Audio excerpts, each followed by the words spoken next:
कबाड़खाना इलाके में मुतनाज़ा अराजी पर तामीर किए जाने के मामले को लेकर आज एमपी स्टेट वक्फ ट्रिब्यूनल अपना फैसला सुनाएगा। मुतनाज़ा पर मालिकाना हक को लेकर राजदेव ट्रस्ट, मोहम्मद सुलेमान और एमपी वक्फ बोर्ड के दरमियान तनाज़ा जारी है।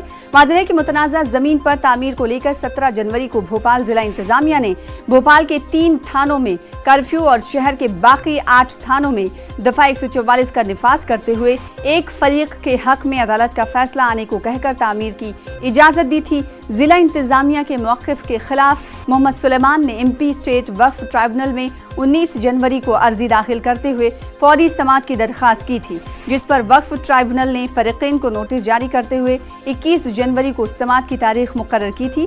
21 जनवरी को जब समाअत शुरू हुई तो राजदेव ट्रस्ट ने दस्तावेज पेश करने के लिए मजीद वक्त मांगा था, जिस पर ट्रिब्यूनल ने 23 जनवरी की तारीख मुकर्रर की थी। 23 जनवरी को वक्फ ट्रिब्यूनल ने मुतल्लका जमीन पर अदालत के सामने अपने दस्तावेज पेश किए। अदालत ने सभी फरीक़ैन को सुनने के बाद फैसला महफूज करते हुए 27 जनवरी को फैसला सुनाने का ऐलान किया था। फैसले के पेश नज़र सुबह से ही एमपी स्टेट वक्फ ट्रिब्यूनल के सामने सख्त सिक्योरिटी का निफाज कर दिया गया है। इस खबर पर मजीद अपडेट हासिल करेंगे। हमारे साथ हमारे नुमाइंदे महताब आलम जुड़ रहे हैं। महताब, आज का जो फैसला वक्फ ट्रिब्यूनल के जरिए आने वाला है काफ़ी अहम है। इसके हवाले से सख्त सिक्योरिटी इंतजाम की भी खबरें हैं।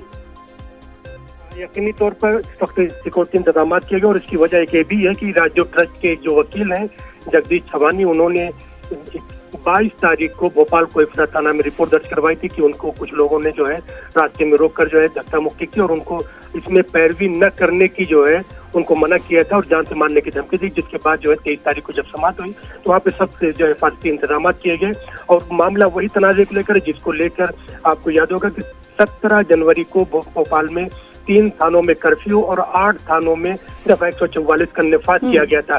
तो कुछ लोगों की नाराजगी इस बात को लेकर कि अगर किसी भी फरीक के हक में फैसला जाता है तो इंतजामिया को इस तरह का मौक़िफ़ अख्तियार नहीं करना चाहिए कि एक जो है जमीन के लेकर पूरे शहर को बंद कर दिया जाए। अगर किसी भी फरीक के हक में फैसला जाता है तो उसको वहाँ पे तामीर करने की इजाजत दी जानी चाहिए, लेकिन पूरे शहर को बंद नहीं किया जाना चाहिए। तो इस तरह से हम देखते हैं कि पूरे मामले को लेकर जहाँ पर हुकूमत संजीदा है, इंतजामिया के लोग जो है वहाँ पे तमाम चीजों की सिक्योरिटी बढ़ा दी गई है। वहीं पर सबकी नजरें आज के फैसले पर लगी हुई हैं कि फैसला क्या आता है। बिल्कुल, फैसले पर सभी की निगाहें टिकी हुई कि क्या कुछ फैसला आ जाने वाला है। आगे भी आपसे अपडेट लेते रहेंगे। महताब आलम, बेहद शुक्रिया हमारे साथ जुड़ने के लिए।